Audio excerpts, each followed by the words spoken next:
السلام علیکم گائز، آج ہم سٹارٹ کریں گے پارٹ 301 کا لیکچر نمبر 1۔ سب سے پہلے بات کریں گے ہم آئیڈیالوجی کے بارے میں۔ آئیڈیالوجی کسے کہتے ہیں؟ آئیڈیالوجی کہتے ہیں نظریے کو، کہ کسی بھی چیز کے بارے میں ہم کیسا سوچتے ہیں، ہمارا اس پہ یقین کیا ہے، ہماری سوچ رائے اس چیز کے بارے میں، مطلب کس طرح سوچتے ہیں ہم۔ اچھا، یہ کوئی ایک بندہ نہیں ہے کہ کوئی ایک بندہ کسی چیز کے بارے میں سوچ رہا ہے، یہ پورے کا پورا گروپ ہوتا ہے، یا پھر پوری کی پوری قوم ہوتی ہے، بہت سارے لوگ ہوتے ہیں جو کسی خاص چیز کے بارے میں ایک سوچ رکھتے ہیں۔ اچھا، آئیڈیالوجی جو ہے وہ پرنسپل پہ بیس کرتی ہے، یعنی کہ کچھ اصول ہوتے ہیں، یہ ان پہ بیس کرتی ہے۔ آئیڈیالوجی ہمیں گائیڈ کرتی ہے کہ ہمیں اپنی زندگی کس طرح گزارنی ہے، یہ ہماری زندگی کو ایک مطلب دیتی ہے کہ ہمیں اپنی زندگی کس ڈائریکشن میں گزارنی ہے، ہمیں کیا کرنا ہے کیا نہیں کرنا، کون سے ایکشنز ہیں جو قانونی ہوتے ہیں، کون سے ایکشنز ہیں جو غیر قانونی ہوتے ہیں، مطلب ہمیں کیا کرنا ہے کیا نہیں کرنا، یہ ہمیں بتاتی ہے۔ اچھا، آئیڈیالوجی جو ہے اس پہ امپلیمنٹ کرنا یہ ہم سب کی ذمہ داری ہوتی ہے۔ جیسے اب پاکستان ہے، آئیڈیالوجی آف پاکستان، تو پاکستان کے ہر فرد کی ذمہ داری ہے کہ وہ پاکستان کی آئیڈیالوجی پہ امپلیمنٹ کرے، یعنی کہ اس پہ عمل کرے۔ اچھا، اب بات کریں گے ہم آئیڈیالوجی آف پاکستان کی۔ آئیڈیالوجی کیسے وجود میں آئی؟ پاکستان کی ہسٹری میں، پاکستان کے پاسٹ میں جو بھی پولیٹیکل حالات تھے، جو بھی معاشرے کے حالات تھے، جو جو کچھ ہوا، اس کی بیس پہ یہ وجود میں آئی۔ علامہ اقبال نے انہیں ایکسپلین کیا اور قائد اعظم نے انہیں حقیقت کا رنگ دیا۔ اچھا، جو کانسٹیٹیوئنٹ اسمبلی آف پاکستان ہے، یعنی کہ پاکستان کی اسمبلی، انہوں نے 1949 میں ایک جو ہے مارچ، یعنی کہ کچھ آئین کو ایکسیپٹ کیا، انہوں نے لیگل قرار دیا، تو اس طرح یہ آئیڈیالوجی وجود میں آئی۔ اچھا، یہ کیوں ہوا؟ یہ اس لیے کہ جو مسلم آف ساؤتھ ایشیا کے جو مسلمس تھے، انہیں یہ احساس ہوا کہ وہ لوگ ہندوؤں سے الگ ہیں، تو انہوں نے سیپریٹ الیکٹوریٹ جو ہے وہ ڈیمانڈ کی، یعنی کہ ایک وہ چھوٹا سا ایریا چاہتے تھے جہاں پہ مسلمانوں کی تعداد زیادہ ہے، کہ ہم اپنے مذہب کے اکارڈنگ سارے کام کر سکیں۔ وہ ایک جہاں پہ مسلمان زیادہ ہیں، وہ اس سائڈ کا ایریا چاہتے تھے، لیکن جیسے جیسے انہیں آگے احساس ہوا کہ ان کا تو فیوچر ہی اس انڈیا میں سیف نہیں ہے، تو انہوں نے وہ جو الیکٹوریٹ کی ڈیمانڈ ہے وہ سیپریٹ اسٹیٹ میں بدل دی، یعنی کہ اب انہیں ایک الگ اسٹیٹ چاہیے تھا، ایک الگ کنٹری چاہیے، پہلے ہی تھا کہ یہ دو الگ الگ قومیں، مسلم ایک الگ قوم ہے، ہندو ایک الگ قوم ہے۔ پاکستان تو ان سب چیزوں کا، ان سب اسٹرگل کا، محنت کا پروڈکٹ ہے۔ جیسے کہ آپ کو پہلے پتا ہے کہ تجارت بہت عام تھی، پہلے آپ کو پتا ہے اتنی سہولتیں ہوتی نہیں تھی، تو لوگ خود ہی جو ہے اپنا اپنا سامان، ساز و سامان دوسرے ایریاز میں بیچتے تھے، تجارت کرتے تھے، تو اس طرح سے ان کا آنا جانا لگا رہتا تھا۔ اچھا، یہ جو عرب ٹریڈرز تھے، جو عرب کے تاجر تھے، انہوں نے ایک انڈیا میں ایک نیا جو ہے مذہب انٹروڈیوس کیا، اسلام۔ تو محمد بن قاسم جو ہے وہ سب سے پہلے وہ تاجر تھے۔ اچھا، یہ بات MCQs کے حوالے سے یاد رکھیے گا، محمد بن قاسم پہلے عرب تاجر تھے جنہوں نے انڈیا کا بہت سا حصہ فتح بھی کیا، اور پھر انہوں نے اسلام کو پھیلایا بھی۔ اس کے بعد محمود غزنوی ہے، جنہوں نے 17 اٹیک کیے انڈیا پہ، اور انہوں نے اسلام کا دروازہ کھول دیا۔ اچھا، بہت سے لوگ ہیں، محمد صوفی سینڈ، لائک علی حجویری، میران حسین زنجانی، ان سب نے اسلام کو بڑھاوا دینے میں بہت مدد کی ہے۔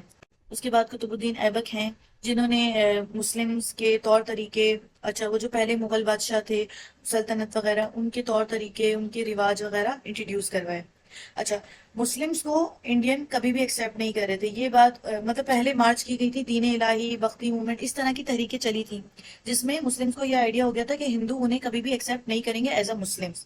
شیخ احمد سرہندی بھی ہیں، جنہوں نے ناقابل فراموش کام کیا ہے اسلام کو پھیلانے میں۔ اچھا، اس کے بعد جو ہے یہاں بات کریں گے 1857 میں ایک جنگ ہوئی تھی، وار آف انڈیپینڈنس۔ اچھا، جو برٹش ہیں وہ مسلم سے جیت گئے تھے، کیونکہ برٹش نے بہت ترقی کر لی تھی، انڈسٹریل، سائنٹیفک، یعنی کہ ان کے پاس جدید صنعتی ترقیاں تھیں، جس کی وجہ سے انہوں نے مسلمانوں کے اوپر فوقیت حاصل کر لی تھی۔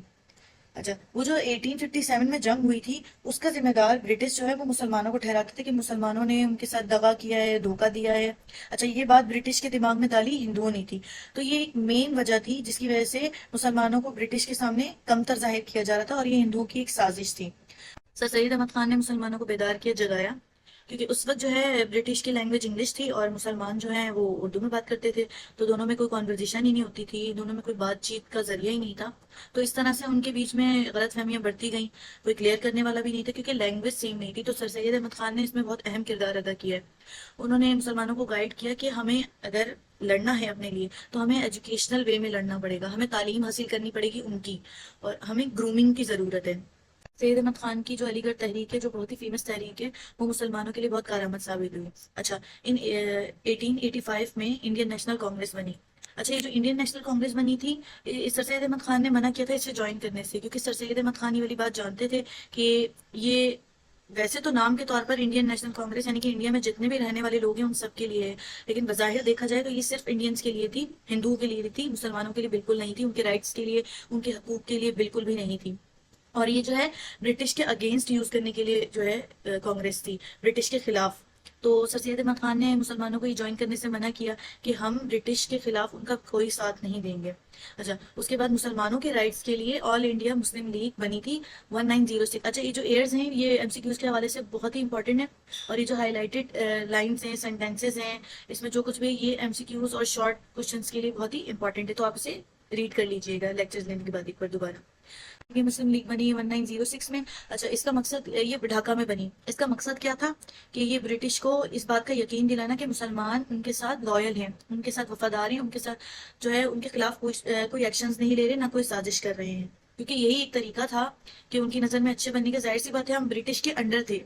ہمارے اوپر وہ رول کر رہے تھے، ہمارے اوپر وہ حکومت کر رہے تھے، تو ان کے سامنے ہمیں اچھا بننا تھا، ان کی ساری غلط فہمیاں دور کرنی تھی، اور ہمیں اسی لیے اپنا الگ کنٹری چاہیے تھا۔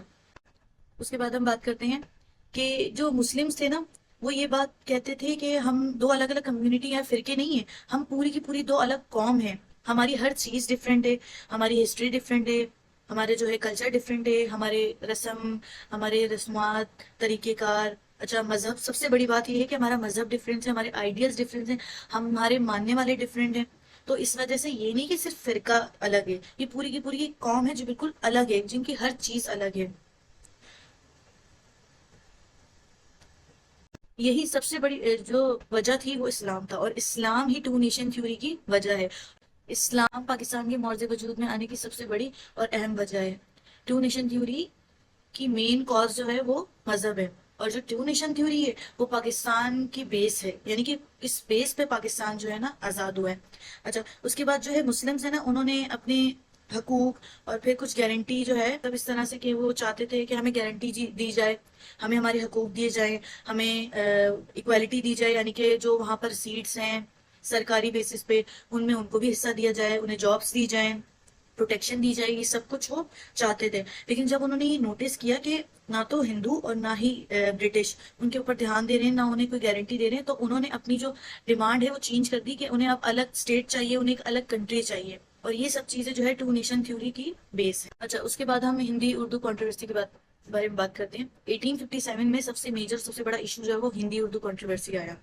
اچھا، ہندو چاہتے تھے کہ ہندی کو آفیشیل لینگویج بنا دیا جائے، اور مسلمان چاہتے تھے کہ ایسا نہ ہو، کیونکہ اس طرح سے تو ان کی زبان کی امپورٹنس کم ہو رہی ہے۔ ہندو ریپلیس کرنا چاہ رہے تھے اردو کو بالکل ہی، کیونکہ وہ کہہ رہے تھے کہ یہ تو مسلمانوں کی زبان ہے۔ تو یہاں ایک تحریک بھی چلی تھی 1867 میں بنارس میں، یہاں سے سٹارٹ ہوا تھا ہندی اردو کنٹروورسی۔ اچھا، سر سید احمد جو ہے انہوں نے یہ بات اپنے خدشات ظاہر کر دیے تھے کہ یہاں پر یعنی کہ جو انڈیا ہے اس میں مسلمانوں کے رائٹ سیف نہیں ہیں، اور اردو بھی سیف نہیں ہے۔